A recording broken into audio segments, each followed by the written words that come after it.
Hello guys, welcome back to a new video. So in this video we are looking how to set DP for Instagram. So open the app Instagram and just go to the profile and tap on the edit profile.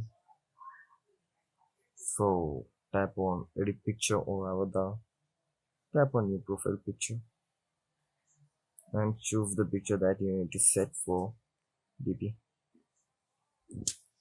and adjust the photo like this and tap on the next. By doing this, you can set the Instagram DP right here, right like this. So, well, so our picture has been changed. I hope this video was useful for you. So just do like, share, and subscribe to our channel.